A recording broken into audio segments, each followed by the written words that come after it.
El presidente del Banco Central de Chile, Mario Marcel, presentó el informe de política monetaria y el informe de estabilidad financiera de diciembre ante empresarios en un desayuno organizado por ICARE. Durante su exposición, reconoció que se retrasará la convergencia del crecimiento de Chile hacia su potencial debido a que ya se prevé un pobre cuarto trimestre de 2016 y un débil comienzo de 2017. Pasamos a ver un extracto de su presentación. Y el Banco Central de Chile, sin duda, va a enfrentar desafíos en el futuro. Desafíos, sin duda, del lado macroeconómico.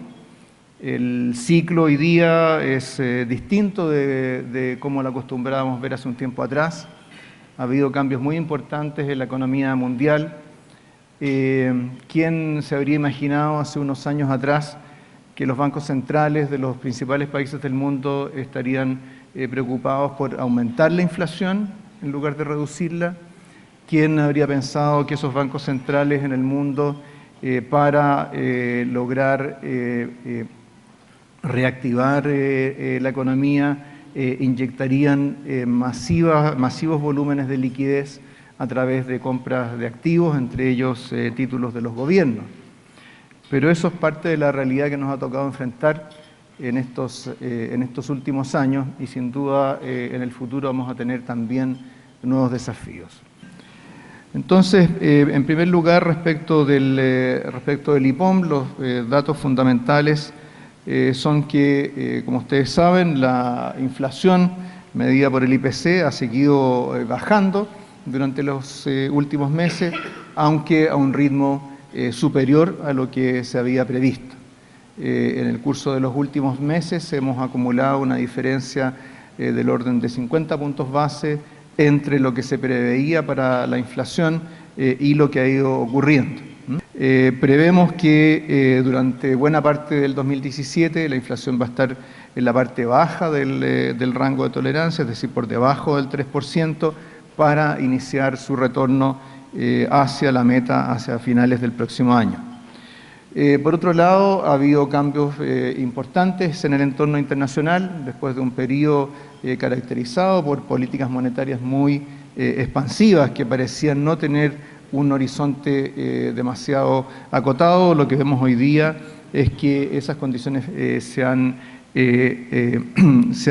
endurecido, en parte después de las elecciones en Estados Unidos, ante la perspectiva de una normalización de la política monetaria en ese país más rápida de la que estaba prevista. Al mismo tiempo, sin embargo, también prevemos mejores términos de intercambio. En cuanto a la actividad y la demanda interna, estas continúan con un desempeño acotado para el 2016, como ustedes habrán visto de la presentación de ayer.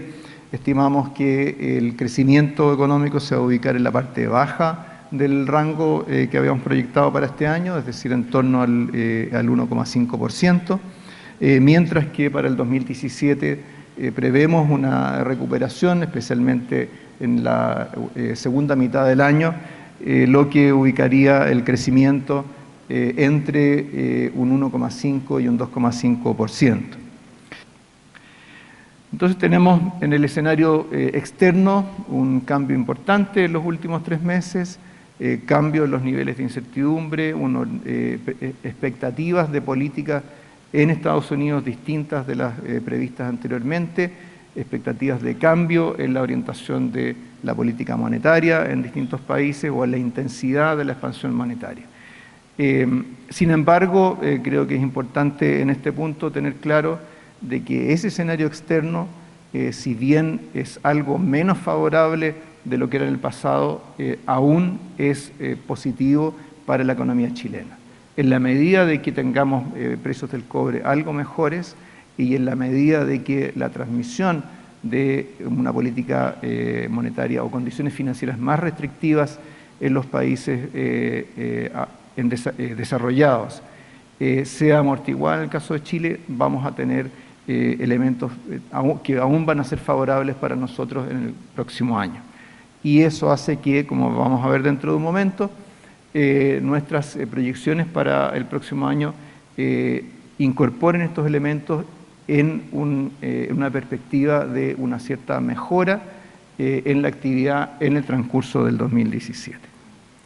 Entonces, si bien el abanico de riesgos se ha ampliado, el Consejo sigue estimando que el balance de riesgos para la inflación y la actividad están equilibrados. Es decir, una vez incorporado algunos de los elementos que estamos observando en el escenario base, lo que vemos es que hay riesgos o probabilidad de eventos en una u otra dirección, tanto para la inflación como para la actividad económica.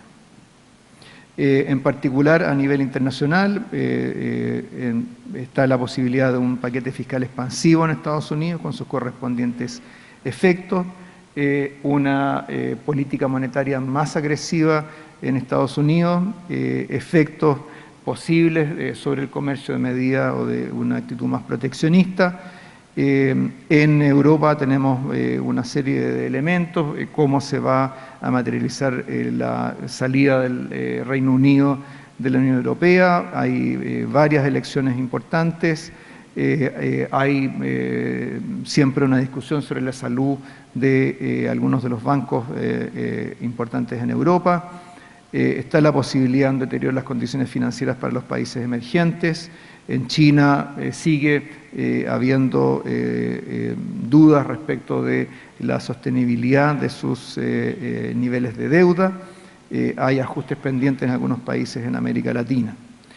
Pero al mismo tiempo también está la posibilidad, y como se señala más abajo, de un precio del cobre que sea algo superior a lo que nosotros hemos supuesto, que en este caso, en este escenario base, es un precio del cobre de $2.35 para el 2017 y $2.40 para el 2018. En el plano interno está la posibilidad de que la convergencia de la inflación tome más tiempo, que las holguras de capacidad se amplíen más de lo anticipado, que el tipo de cambio y sus efectos sobre la inflación operen en el sentido de acelerarla o desacelerarla. Está la posibilidad de un comportamiento de la demanda más favorable, particularmente de la inversión, dado que parte de niveles relativamente bajos, un mayor deterioro de las condiciones financieras externas, como decía, un precio del cobre algo mayor a lo previsto, y la posibilidad de mejora en la confianza de consumidores y empresas. Entonces, como vemos aquí, hay elementos que en términos de inflación pueden significar presiones al alza o a la desaceleración de la inflación, y lo mismo a nivel de actividad. Y esto es lo que se traduce en este balance de riesgos equilibrado para esas dos dimensiones. En esta oportunidad, el Banco Central, junto con el IPOM, entregó también un informe de estabilidad financiera para el segundo semestre del año, y voy a referirme a las principales conclusiones de este informe. En primer lugar, obviamente un tema que tiene que recoger este informe es la alza de las tasas de interés de mercado externas, junto con el impacto que esta ha tenido sobre las tasas de mercado en Chile. Además, el efecto que esto ha tenido sobre la valoración de activos, especialmente activos de renta fija. Sin embargo, la situación financiera de las empresas y de los hogares las perspectivas sobre la situación financiera de empresas y hogares no ha variado significativamente respecto del informe de estabilidad financiera de junio, que es el anterior que se presentó. En el mercado inmobiliario hay señales de desaceleración, vemos desaceleración en el crédito hipotecario, como vamos a ver dentro de un momento, desaceleración también de los precios. El sistema bancario disminuyó su rentabilidad en los últimos meses, pero ha mejorado en términos de capitalización. Ha habido esfuerzos de capitalización de algunos bancos, particularmente ligados a fusiones y adquisiciones. Sin embargo, la brecha de capital de la banca sigue siendo importante respecto de un conjunto de países. Entonces, con eso lo que vemos es que a nivel de riesgos financieros, lo que vemos son cambios relativamente menores, algunos de ellos incluso positivos, pero algunos elementos que generan la posibilidad de riesgos futuros. Por cierto, la posibilidad de que aumente el desempleo es un riesgo relacionado con el comportamiento financiero de los hogares. El que haya una reducción de la rentabilidad de las empresas también afecta la posibilidad, el comportamiento financiero de las mismas. Vemos algunos indicadores de retraso en el pago de créditos en algunos sectores, por lo tanto, esto es algo que tenemos que seguir monitoreando. Sin embargo, todos los ejercicios de estrés que están contenidos en este informe muestran que el sector financiero, particularmente el sector bancario y las empresas están relativamente bien preparadas para enfrentar escenarios de estrés considerablemente más negativos que los que hemos estado observando hasta ahora. Si proyectamos para el próximo año un rango de crecimiento superior a la cifra con la cual estamos cerrando este año, es en buena medida porque creemos que el ciclo de ajuste en la minería, particularmente la minería del cobre, se ha ido completando.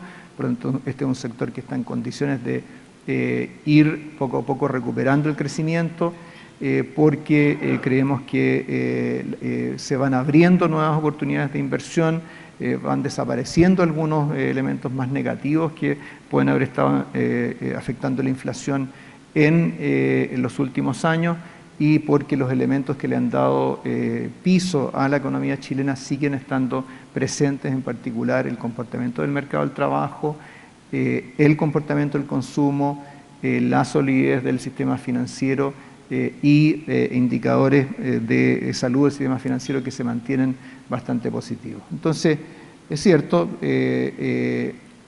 tenemos un cierre de año que está por debajo de lo que todos hubiéramos querido, pero al mismo tiempo la economía chilena sigue enfrentando cambios en las circunstancias con políticas que ayudan a amortiguar esos shocks y van dando espacio para que se recuperen algunos de los agregados más importantes, sin comprometer con ello, en el caso nuestro, las metas de inflación. Muchas gracias.